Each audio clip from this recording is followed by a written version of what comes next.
Excuse me. So I have it here, and let's go look at what this looks like. This is in the page.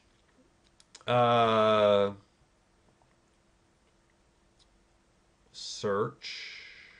Where's my search? Right here. Button ID, check character. Okay, so all I have here is I have an input field, right? I give it an ID search term. And then I also give it a name so that I can reference it. And it says on click check character. And that's basically checking to see whether that character is already in the database, okay? So I go back into my, so whatever I type in here, we already did this, but we'll just do it again. So what did I say? Who did I do? Stonewall Jackson. And I search it. Actually, let's do one that's already in there. So I'll type in Julius Caesar.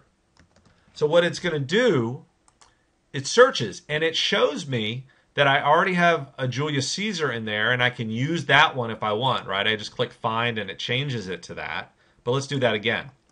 It also checks to see whether there's anybody that has either Julius or Caesar in the name, okay?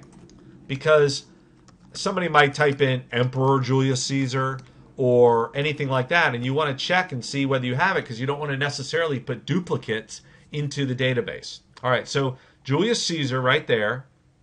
And then if I don't have it, then I click suggest this character. All right, and again, that goes into a database update. But let's take a look at the search functionality because that's something that you have played with. All I'm doing here is I'm checking for whether this text is in, if it's matching in the string. And you did that early on with your JavaScript lessons. So I want to go into my JavaScript, and it's called check character. And I think I have check character actually in the code itself. So let's go in here. I didn't pull that out. I was trying to pull things out, but I think I left that one in here. So right here, check function, check character. Now remember, you can put JavaScript throughout the page. This is right above it in the page. As long as you're telling the browser, let me minimize that a little bit. As long as you're telling the browser that you are, I'm sorry here, there it is. As long as you're telling the browser that it's JavaScript by indicating script, you can put it in there. So function check character, what it does is it creates a variable called x, and it gets the value of search term, okay, of the ID search term. So remember here, well, actually it's right below it. This is ID search term, and I say what's its value. So now I have access to what its value is, and then what do? I do a split, okay? So I split that term into an array called names, because that's what split does. I'm splitting that word by base because it's separated by spaces. Okay, so split is a method that you can use because of it, because that's a string. So I split that into an array called names. Now, if I go names bracket 0, that's going to be the first name, and then names bracket 1 is going to be the second name. So you see here, I say if names length is 1, meaning if somebody only types in one word, like somebody types in, Hammurabi, right?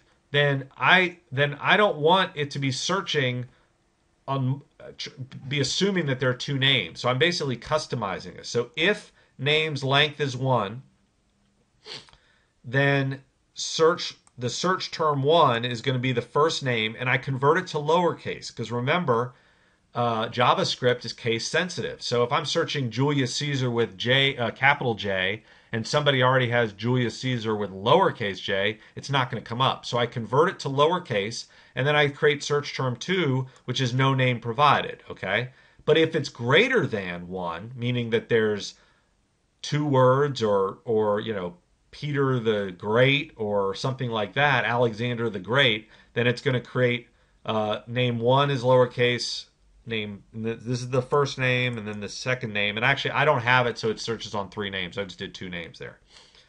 So then it creates two variables, search 1, search 2, and then I start searching.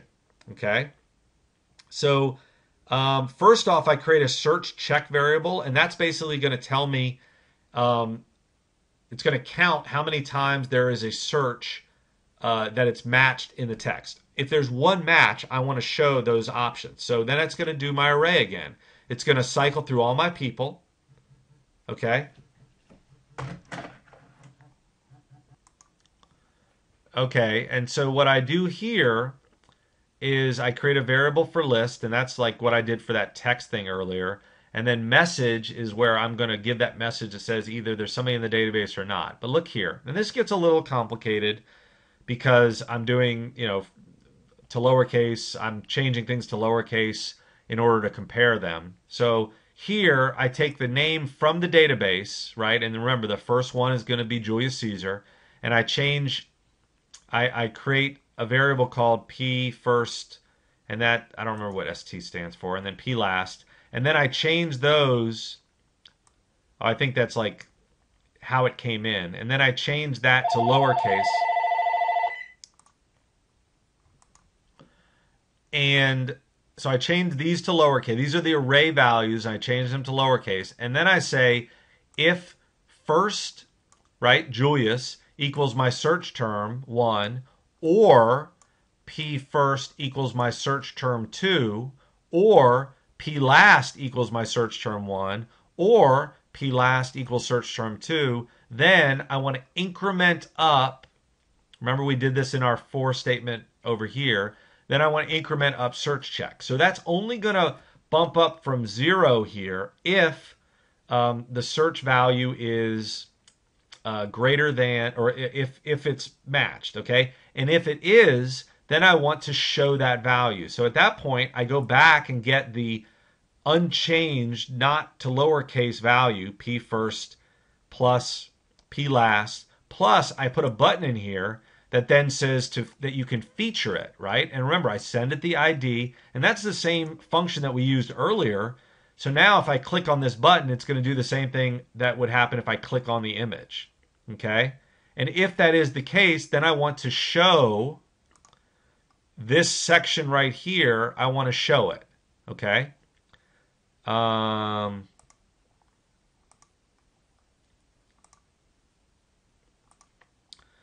right. If it's and then here, after I've done that, that's all that it takes, because that's going to populate it. And then this says, it checks to say if my search check is greater than 0, which means I found anything, then I want my message to be a person with a similar name. If not, that's if, and these brackets, and then this is an else statement. I said elf. Else statement means that this is what I will do. This is the code block that I will run if search check is not greater than 0. Then it says, congrats, that person is not in the database. It still blocks out the enter new, but it just blocks it out and puts in a different message. Okay? One more thing that should be in there. And then, okay, so then it shows this message, and it says new character first, value equals names equals 0. So these are the search terms that I entered into the text box, right? Okay, so that's check character. Something missing here.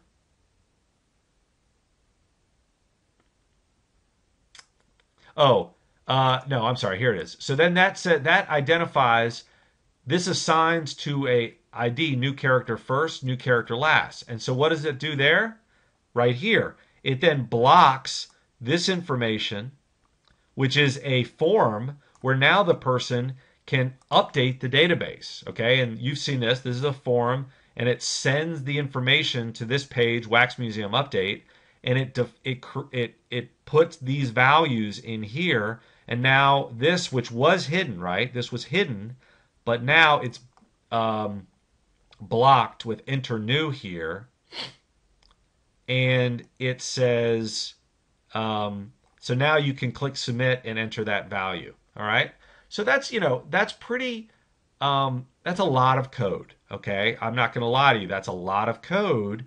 But what's cool about that is that it's using stuff that you've already learned. You've learned how to create arrays. You may not have played around with them to this extent. You just learned how to do a for loop, which I told you would be really cool. And now you can see how you can cycle through things and filter out information, etc.